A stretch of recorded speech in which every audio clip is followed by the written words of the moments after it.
Hey YouTubers, my name's Adam. Today we're going to go through the Backfire G3 Electric Skateboard. We'll start with an unboxing, we'll go for a ride, and then I'll let you know my thoughts. What are you waiting for? Let's get into it.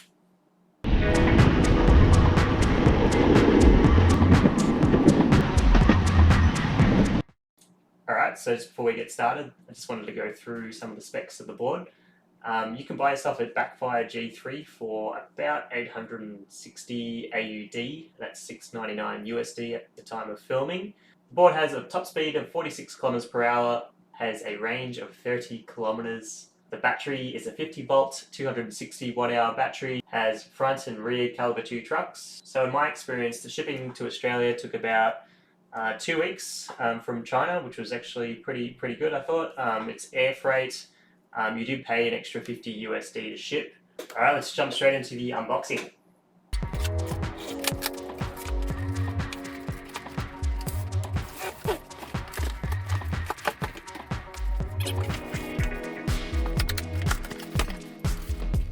So what do you get in the box? We'll start with the all-important stickers. Charger. This is an output of 2.5 amps. Came with an AU adapter for me in Melbourne, so that's always good. It comes with this little card, which it doesn't include a user guide in a physical form. However, you can just go to the website and scan this code on your QR app, your camera, and it'll take you there, so that's quite handy. You've got some spare hardware, some screws, nice to have that. Next we've got a multi-tool. This is for your skateboard trucks, does come with an Allen key inside and a little screwdriver. Quite important to carry this with you in case you feel like you need to adjust your trucks for whatever reason. Very crucial remote control. I will do a little demo of how this works in a second. Just some spares. I think this is just I have no idea. You can let me know. It might be from the hub motors to the ESC. Another Allen key over here, and finally, very good that they've included a USB-C cable for the remote control, and to plug that in, the adapter's just at the bottom there. So the deck is made out of bamboo and glass fiber, as Backfire say. That could just be fiberglass. You've got this pretty nice coarse grip tape. I love this kind of shape. I think it works really well with electric skateboards. One hill here, one in the front. Concave, maybe. So it's quite good. That's really good to give you that kind of locked in feeling. On the bottom of the board, we've got this design here. So you've got the battery pack out the back. This is a generic brand.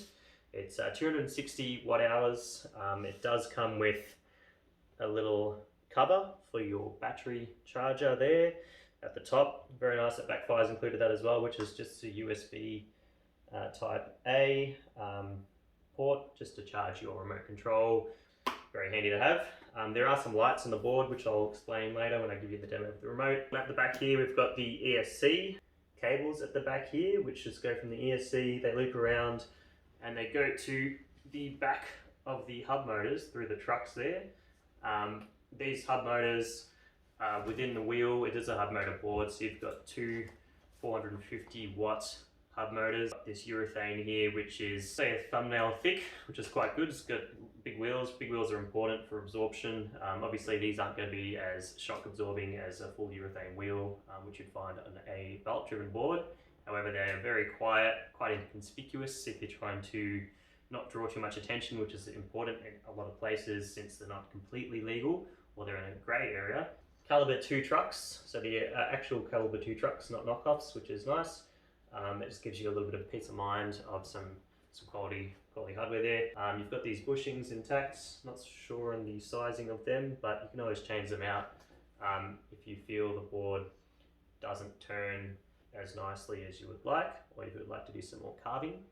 Let's go through the remote control. So it's pretty good size, feels pretty nice in the hand. It's kind of rubberized texture.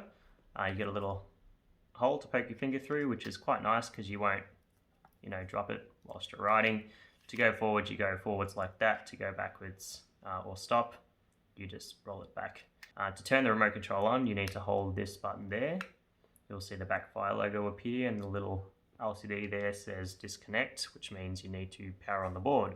So to power on the board, you just need to click the button here and it'll turn blue.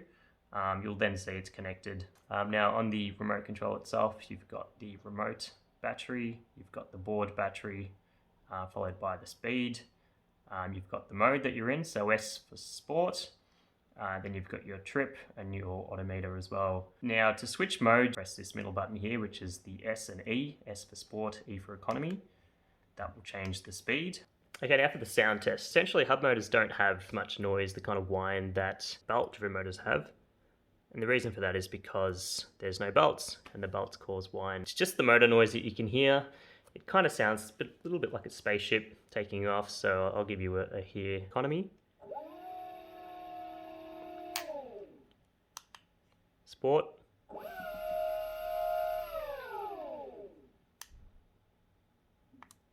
And turbo. And again, let's do a flex test. So just for reference, I'm 60 kilograms.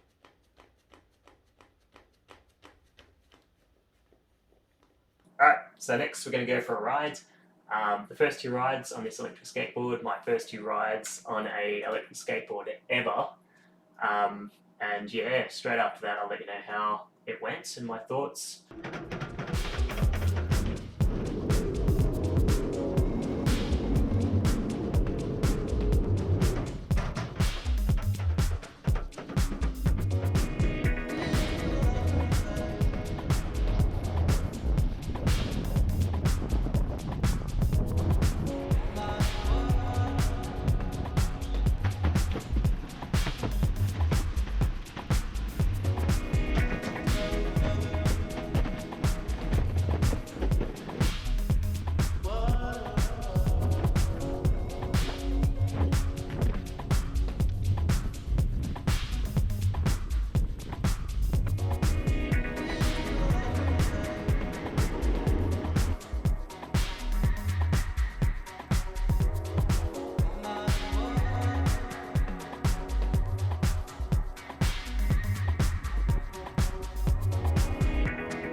Hey, thanks for joining me this far. Now let's get on to the review of my thoughts, what I think about the board after having experienced it for a month or so. And just a couple of key points. So I'm going to go over mainly 5 different topics: performance, portability, and commutability.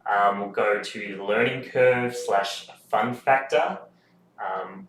Is it a fun board?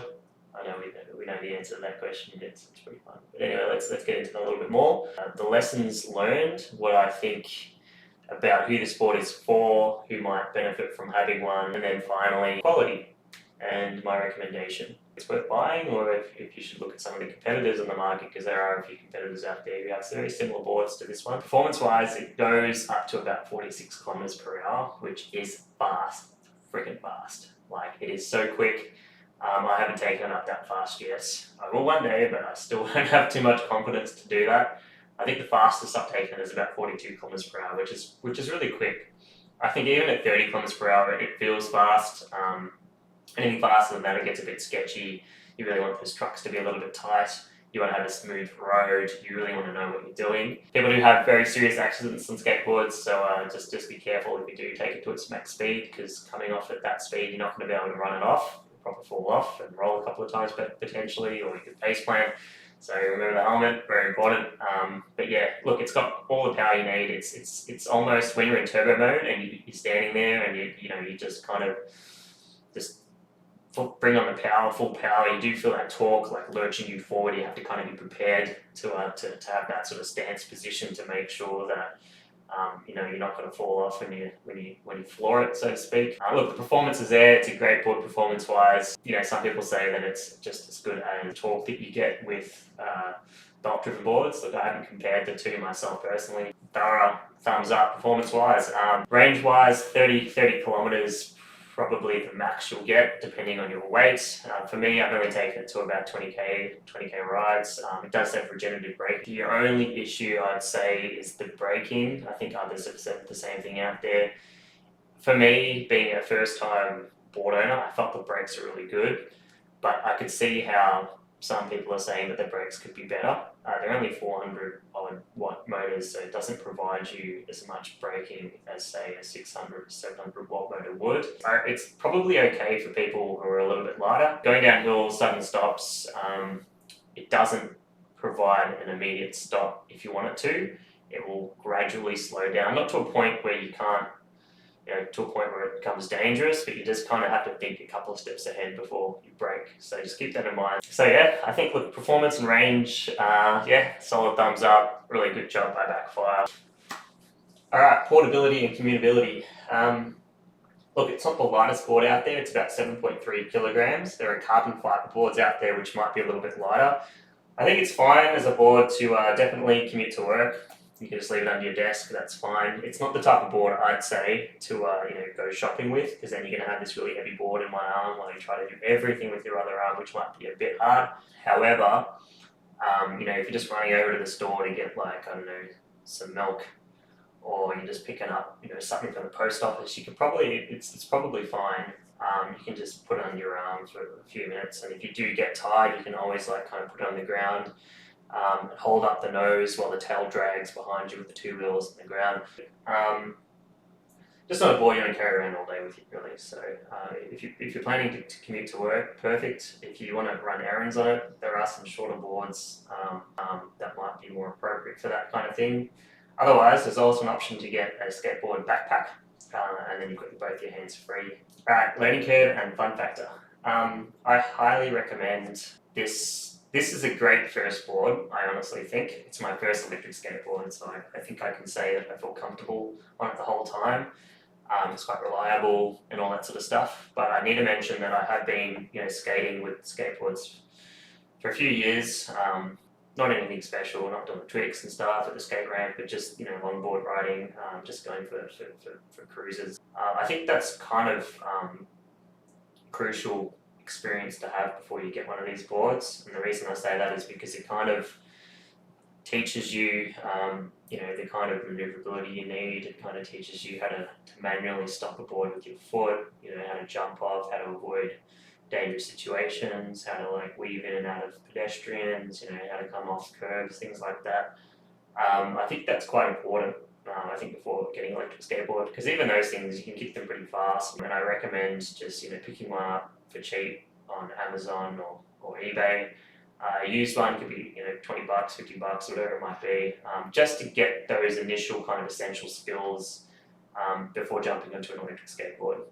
If you have some troubles with electronics and suddenly you find yourself in an electric skateboard where you lose your brakes, or you need to avoid a dangerous situation, those skills that you learned on a manual skateboard will come back, and then you can kind of react to the situation accordingly in the moment. So definitely recommend just having some experience with any skateboard, really, preferably a longboard, because it kind of has the same characteristics of this board, and then you have some experience in that.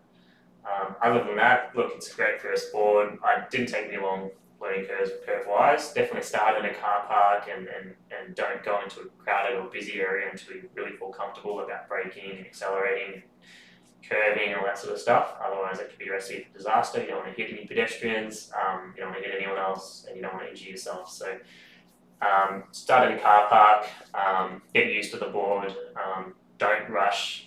Keep it in economy mode for at least an hour or something like that to just really feel the board. Then you can experiment with the other two modes if you feel comfortable. And of course, wear your helmet. Very, very important. I find it quite surprising to see people uploading videos of themselves without a helmet on. That should be the bare minimum. Ideally, you want to even wear more protective equipment than that. It really depends on what speed you'll be riding at. But I'd say if you're riding to 0 to about 25 km per hour, might be fine just for a helmet. But if you're riding faster than that, you probably need to get some elbow pads, some knee guards, a full face helmet. The last thing you want to do is have an accident, right? So there's pretty gnarly accidents out there. I'm sure you can search around. So just be safe, be cautious, and don't overdo it. Get into a good routine and just take it one step at a time. There's no rushing into trying to get to max speed as soon as you get the board. Just take your time, and I'm sure you'll have a great time. So yeah, recommend it for a beginner board. All right, fun factor. What can I say? Heaps of fun. So much fun. There's nothing like a bit of carving, you know, when you're going down the road. Unlike a scooter, you kind of feel more free. You have the wind in your face, and you're powering up hills, and that's a lot of fun. Definitely recommend it. You know, it's a nice warm day as well. You feel that breeze, and you kind of feel a bit free. You know, harnessing the power of something that is propelling you forward is the best part. Without any manual effort involved, it's just it's mind blowing. You know, the technology's come that far where we can just kind of stand in one spot and just go where we want. So it's amazing. It's really impressive. The range, the speed, the carvability. All amazing things, so enjoy. Quality. Look, I think the board's, it's been really good. The only issues I could think of is I had to change the bearings because there was a bit of creaking around the bearings. I think they weren't lubricated properly, or there's a bit of bearing, bit of bearing noise in the front wheel, so I just changed them out to some other bearings with sport matters on, and since then it's been fine. I noticed 2 speed rings on the bearings as well were missing when I got the board. They're just little washers that sit between the sort of nut and the wheel axle, so I just had to buy a couple of those, a couple of cents, doesn't cost too much, so that's fine. The wheels, yeah, they're pretty good. I did get one nail in my wheel. That's probably my fault to be riding around in an estate, in a developing estate where there's lots of building materials around, but managed to pull it out. Might just seal it with a bit of super glue, but yeah, they're pretty good. And just a bit of squeaking from the bushings. I believe you can put a bit of dry soap on them from what I've heard. Don't quote me on that, but apparently that helps to reduce the squeaking a little bit. Yeah, the trucks have been good. Everything's been reliable. Haven't found anything breaking on me. You know, the remote hasn't lost connection throughout the ride at all, which is very comforting. That's the last thing you want. Yeah, everything's stayed intact, so far very good. So when you're commuting around, one negative is the wheels.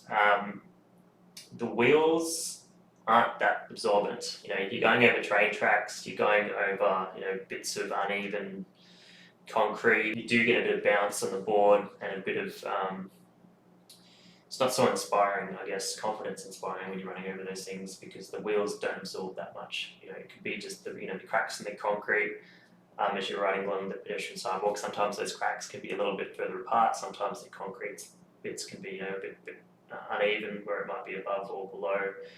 Those things, the faster you go, the more sketchy it is. So just be careful. It's really fun to be riding on smooth concrete. But when the roads start to get a bit boggy, a bad time trying to maintain your stability. Belt-driven motors, you're able to experiment with wheels so much, whereas with this you're kind of stuck with these wheels. You can get some aftermarket wheels like cloud wheels, which are quite popular in the market, but then I do believe you lose some range and torque as well. So just be aware of that. But there are some options, but not as many options as you would with a belt-driven board, where you can actually experiment with pretty much any skateboard wheel on the market. They have the right adapters. You do want to check out the competitors. I look at the Wowgo 3, the Meepo V3, and the Exway Flex. There is a website called, I think it's e-skateboard.com or something like that. I'll leave a link in the bottom for that. Where you can actually see all the main skateboards out there and their specs and the comparison table. What do I think overall? I'll give it a solid 7 out of 10. I think it's a great board. Some of the negatives are the wheels. It's a bit bumpy going over concrete. Doesn't give you too much confidence, but if you're on smoother roads and you have good roads around you, it's amazing. The range is really good. The speed is really, really good. The braking and accelerating is quite smooth. The braking's not as good as it can be, but it's still okay. The acceleration is amazing. Everything's really smooth with the remote. I love how the remote has a hole in it, so you don't drop it accidentally, and you've got the lanyard as well. The grip tape's really nice. The curve, concave in the board is amazing as well. It's a really, really good board. It's got good flex to it, and the trucks are really good. It charges up in next to no time. I think it's like an hour and a half and it's fully charged, or 2 hours and it's fully charged, which is amazing from dead to fully charged. Yeah, look, complete recommendation. Only get it on sale though. Alright, so that concludes this video. I hope you got some value from it. I hope you've learned about the board a little bit. Definitely leave a comment below to let me know if you have any questions at all. I'll be very happy to answer them. If you have any feedback on the video, how I can make the next video a better one, feel free to yell out and I'll try to do that. Apart from that, yeah, hope you enjoy it, and if you're in Melbourne, definitely hit me up and we'll go for a ride sometime.